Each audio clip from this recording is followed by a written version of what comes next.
Alright, ladies and gentlemen, version 3.4 is here, which of course does mean that the buffs for Kafka, Silverwolf, as well as most importantly for us today, Jingliu and Blade have just released. As I'm sure you guys know, Blade is my favorite character in the entire game. You can basically thank him for me playing Star Rail. I mean, of course, he's the mascot of the channel. My most popular video is on Blade, so, you already know we had to test out our brand new free-to-play E0S0 Blade with all of his buffs, as well as our Jingliu. We're going to be running them on the same side, using the exact same team, starting off with a Blade run, going into a Jingliu run. All units you will see here, or all limited units, will be E0S0. As well as their character builds will be at the end, but real quick, if you are curious, our Blade will be using the S5 Ninja Record Light Cone, whilst our Jingliu will be using an S5 Secret Vow Light Cone. When it comes to the other buffed units, Kafka as well as Silverwolf, we'll be testing them out when the next Memory of Chaos comes out, because I think that will match them up better here. And if you're wondering why I'm not using Blade on the second half, even though it's win week and Hule attacks you a lot, I just find that Blade doesn't work best in single target unless you have his E1, which, like I said, these are E0S0 showcases, so we will not be looking at that. With that being said, let's just hop right into it. But real quick, if you guys want to pick up any version 3.4 characters, including the Fate collab, then I have the perfect thing for you, and that's today's sponsor, lootbar.gg. You can use Lootbar to top up in your favorite games like Honkai Star Rail or Genshin Impact and save up to 25%. Lootbar leverages favorable exchange rates and uses Hoyoverse partner ads, so you can get the most affordable prices and enjoy all Hoyoverse top-up bonuses as well. And with the top-up bonus reset in 3.2's anniversary, this means that you can get double the Eneric shards with your first purchase on Lootbar. Transactions on Lootbar are also simple, safe and secure, as you only need to enter your UID and your region in order to get fast delivery. For example, if I want to buy the 3,280 Eneric shards, all I have to do is go down here, enter in my UID, as well as my server region, and then go to top up now, and they typically arrive in less than a minute, and you can get double for your first time purchase thanks to the anniversary. And creators like Raiden Shotgun, To That Time, and Mordex Tryharder are all also collaborating with Lootbar, so they are trustworthy, and they also have some very good reviews on Trustpilot, and I just use them myself so I can vouch for the authenticity, speed, and security.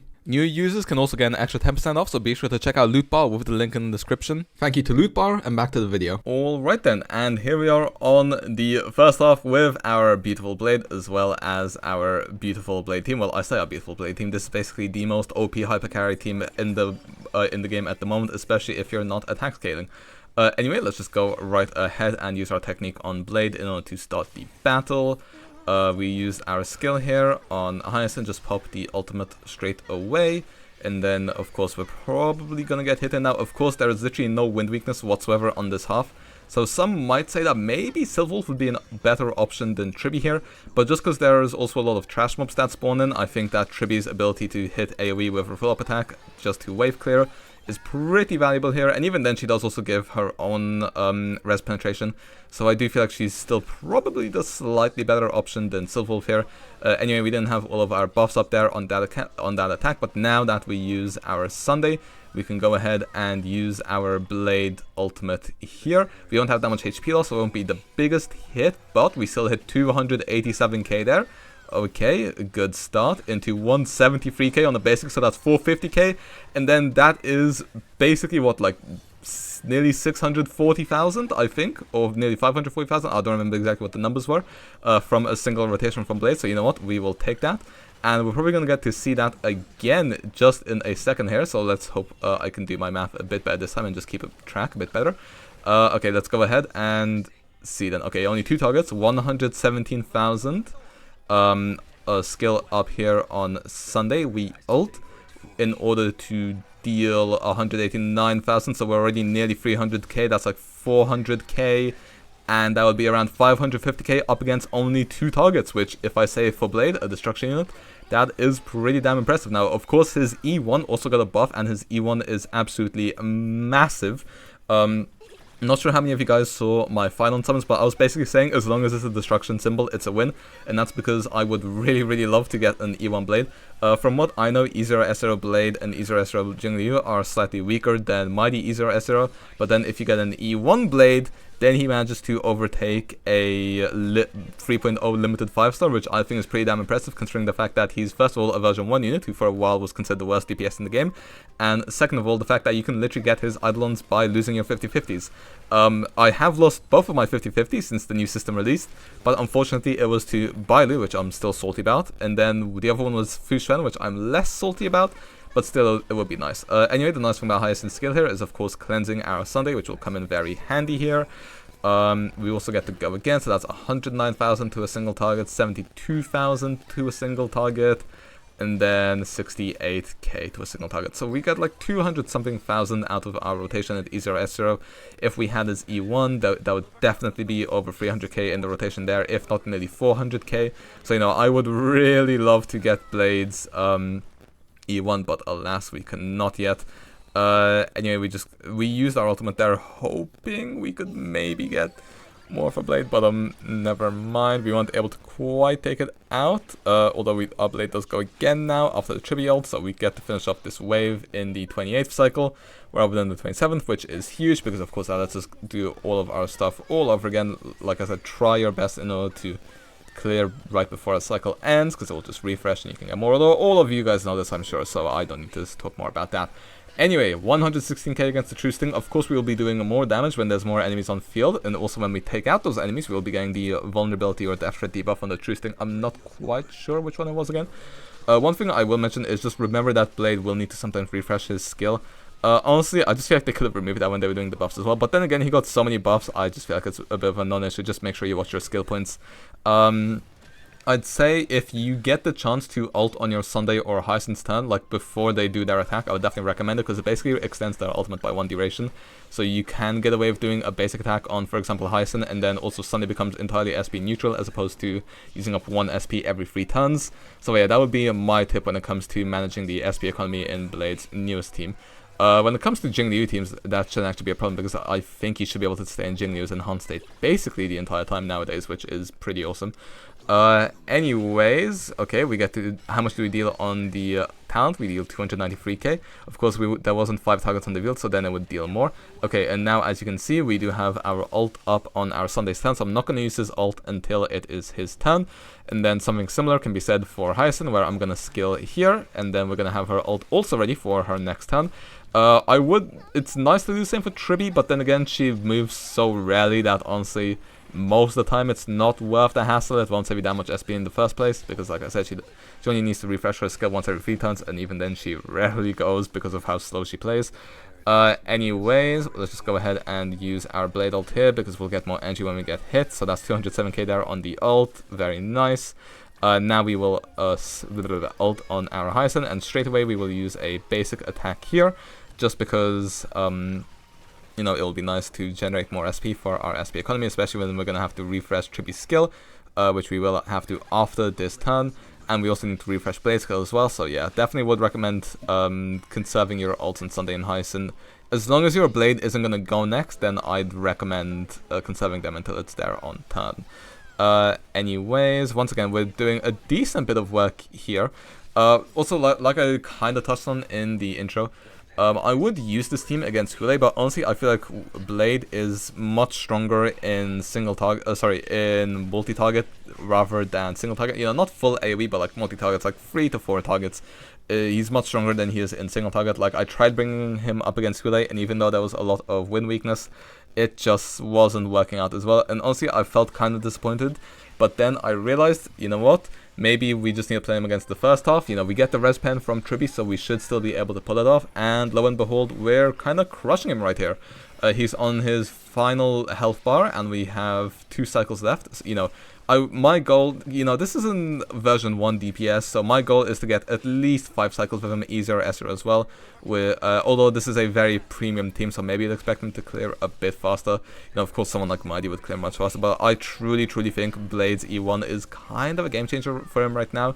So yeah, I just need to hope I don't have an incident like I did with Bronya, where I literally did not get Bronya until I had to use my 300 selector from the standard banner. Since then, I have pulled 2 Bronyas and then also picked up from the anniversary, so we do actually have an E3 Bronya nowadays. But I mean, if we could have just pulled our early game, that would have made my life so much easier. Anyways, less than a half HP left. We still have 1 team rotation, which is interesting. Although he did spawn in more of his more of the mini stings. I keep forgetting what they're called. Juvenile stings. I remember this time. Okay, let's go ahead and let Ika attack. 38% of his HP bar. Will we be able to clear this? Let's see. 169k there, and then okay, I doubt we're gonna be able to free cycle here. Although, if we get hit one more time, which we should, because Blade, of course, did get that aggro buff. There we go. This will give us our follow-up attack, 18% HP left, ult. Maybe kill some of the bugs. Oh, we also did like half of his HP bar left. Tribbie goes again, 3%. Oh my god, we managed to get a 4 cycle with Blade in 2025 E0S0, full E0S0 team. Of course, there's a lot of premium 5 stars in there. But hey, for full E0S0 on a unit released all the way back in version 1.2, I will take a 4 cycle. Like I said, of course he got carried. Of course it's difficult to use this team because it uses so many in-demand supports. But you know what? As a Blade main, and if you main Blade, you would love to see this. If you get an E1, I'm sure that could at least be a 27 cycle, which is insane to think of. But especially for, like I said, a character whose Eidolons you can get from the from losing a 50/50s.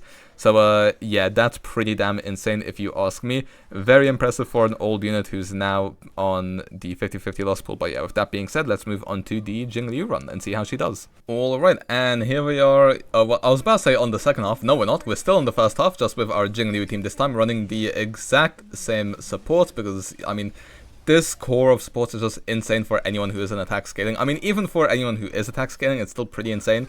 But I mean, just the 30% max HP buff from hyacine is pretty damn useful as well. And then yeah, it's just honestly insane. But okay, what we're gonna need to do here, of course, is just go ahead and use our skill on Jingliu so that we can enter our enhanced state. Let's just attack the guy on the right, so his little thingy there can tick down. Use her skill as well, not doing the most damage yet because this is still before any ults from our Sunday or our tribbie. I'm just gonna go ahead and use Jingliu's ult here to generate 1 extra synergy, and oh, okay, and that also gets us both of our ultimates, as well as dealing 165k still, which is fairly respectable, to be honest. I don't want to use Tribbie's ult just yet in case it messes up any of our speed tuning. But okay, 192k there, and now after the Tribbie ult, we'll see how much we do in our next rotation. But yeah, I have actually tried the buff Jingliu, and I will say she feels very, very good to play, especially from the fact that she doesn't leave her enhanced state, basically, which is absolutely huge. I mean, I remember against bosses like Aventurine, I would always lose my enhanced state whenever I actually got into the damage dealing phase, which is incredible. You know, I really like some of the mechanics they added to her gameplay. Of course, you do also have the thing where if you get 4 stacks, I'm pretty sure you get Death Shred on your next attack, or Defense Ignore, I'm not quite sure what it was. Which is a bit hard to achieve if you don't have an S1 hyacine, which I know has caused some controversy. I think Jade would also help, but I'm not sure if you really want to run Jade that much unless you're playing in Pure Fiction. But even then, Jingliu isn't that good in Pure Fiction, so I'm not sure it's very worth it. It would be cool if they gave Jingliu an E1 similar to Mighty's, where her skill becomes 5 target instead of 3. Although, maybe just her ultimate, you know, it's probably still a bit too OP, but, you know, it would just be it's a cool thought experiment. Anyways, though, let's just go ahead. Like I kind of alluded to before, Jingliu basically now doesn't use any skill points on her own. So this team is actually slightly more SP positive than the Blade one, which is kind of funny to think about. We'll see how much damage we do in a rotation next, because that's when we're gonna go ahead and actually, no, you know what, let's just count from actually, no, you know what, I'll wait for when we get to skill, ult, and skill. That would probably be a bit better. We're hitting for just under 200k on most of our hits. It seems like, okay, Tribbie got CC'd, but like I said, of course we do have hyacine here, which is great. Now, of course, like I said, the biggest problem with these buffed units is their reliance on Sunday, Tribbie, and hyacine, which are some of the most demanded supports in the game right now. Okay, we do actually hit over 200k there on that skill, which is nice. Let's go ahead and refresh our buffs here. But yeah, I mean, Sunday is really wanted by characters like Mighty, Aglaya, Mighty, Hertha, I mean, basically anyone in the game wants Tribbie, but especially like Mighty as well as Castris really want her. Hyacine as well, also absolutely insane for Castris. You don't even want to take her away from her side. So yeah, definitely a lot to consider there. But when we're just looking at these teams in a vacuum, they are still very strong and feel very good to play. Anyway, we hit 230k there on our ultimate. Let's see how much we hit on our skills here. I don't think we're going to get a 4th stack of our skill, unfortunately, but we still hit nearly 300k there. And then this time we also hit for 244k. So, you know, we're dealing, I want to say, about 700k when we skill twice and use our ultimate, which is very respectable. Definitely. And then you also have hyacine as well as Tribbie contributing team damage, which I mean, I will say Jingliu does have a bit more of an advantage than Blade did in this MLC, just because there is actually some ice weakness here, so we don't get the same, so you know, of course we don't get the same resistances. Whilst we do have Rest Shred on Tribbie, you know, it will still reduce our damage a bit.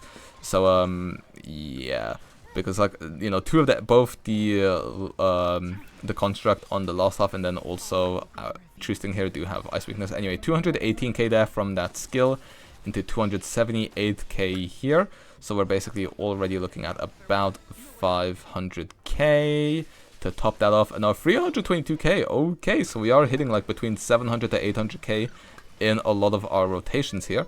There are also about to be a lot of enemy turns, so I think we might actually be able to get 4 stacks on our Jingliu here, which is going to be huge. Let's see if you hit all 4 targets. Maybe.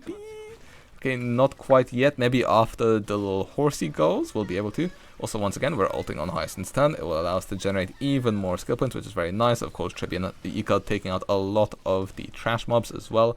Very nice, especially considering the fact that it gives us the vulnerability on the enemies.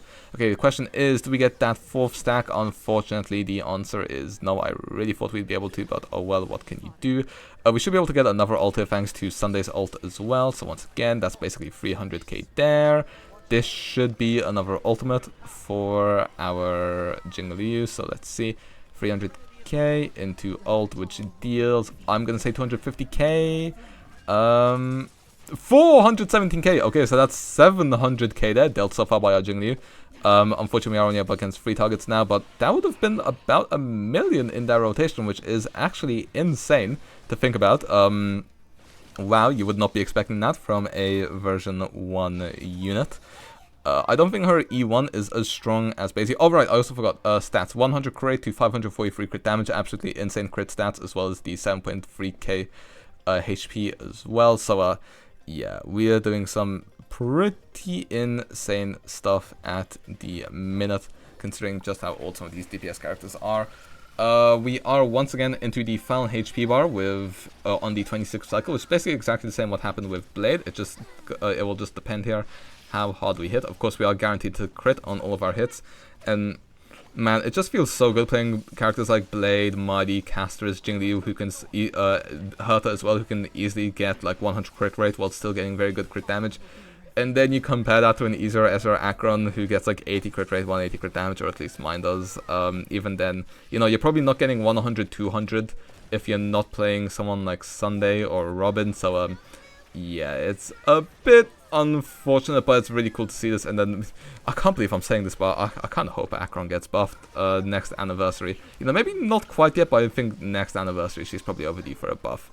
Anyway, we do actually get CC'd here once again, but once again, we also do have our Hyacine skill here as well. So we can cleanse all of our allies here, and we are coming up to the end. So let's see, unfortunately we can't quite refresh our Hyacine's ultimate here for extra damage. Okay, does it show up the defense ignore / shred? No, it does not. Okay, that is unfortunate, but let's see, we hit for 330k there on the skill. Very nice, and we still actually have 4 stacks of Syzygy as well, which means if we go ahead and use our skill here, let's see, 330k, so that's about 630k. Add in the ultimate and we deal over 400k again, so that's once again over 4 million in the rotation. And can we 26 cycle? Let's see, maybe, no, we can't, even if we used Hyacine's, you know what, maybe if we had Hyacine's ult, we could have. Actually, we probably could have if we had Hyacine's ult. That's unfortunate. So, yeah, we only managed to 5 cycle rather than 4 cycle on our Jingliu. So, you know, Blade performed slightly worse. Then again, you can definitely 4 cycle with Jingliu. You know, we were very, very close. It was like a few % difference. So, if your build is slightly better than mine, then you definitely can 4 cycle. So, you know, I think 4 to 5 cycles is kind of what you're looking at when it comes to E0S0, Blade, and Jingliu in their premium teams. Of course, I'm still slightly more impressed by Blade because, of course, he did have the slight disadvantage of there being no wind weakness whatsoever. But even then, I'm very impressed with both. Very happy with how both of their buffed versions turned out. And yeah, with that being said, let's hop into some final thoughts as well as the character builds. Well, and as you can see, both teams actually performed pretty damn well, especially compared to their previous performance. Now, it must be said, you know, they are basically both using the exact same team, and the team is carrying them a fair bit because Tribbie does provide pretty good personal damage. Hyacine has pretty decent personal damage. Sunday is just an insane buffer. Hyacine as well, because they're both HP scalers, and then Tribbie is just like the best support in the game right now. And also, another problem with them using that team comp is, of course, you're taking away those strong allies from other teams. For example, if you're playing the Herta, then you will have to take away Tribbie from her team, which, although there are replacements, it's not ideal, but it's especially debilitating if you're playing someone like Castris, Mighty. You know, they really like Tribbie as well. Same with Sunday, you probably can't play a Mighty on the other half as well. Aglaya as well really likes Sunday, so there is quite a lot of team overlap when it comes to these units. The only unit which you won't find that much overlap with is... Actually, no, I was going to say Final, but even then, Final also uses Sunday, even though he's an attack scaler. So if you use the premium team for both Blade and Jingliu, the problem is you will severely be debilitating your second half. It will be... You know, it's not going to be the easiest thing to find supports which will not be overlapping, because, you know, Sunday is just the best hyper carry support, and then Tribbie is both probably the best non-hyper carry support. So, yeah, you're definitely going to be taking away some of your most powerful units. Although, you know, if you really like these old units, the good thing is they do keep up now. So if you want to main them, you can. If that's what's most important for you, then, you know, go ahead. But you shouldn't pull these units for meta, because you can probably pull like a Castris and a Finon, and that will give you better results than pulling a Blade and a Jingliu in 2025. But for the people who already have these units and want to main them, this is an incredible update. I will definitely be using my Blade more nowadays.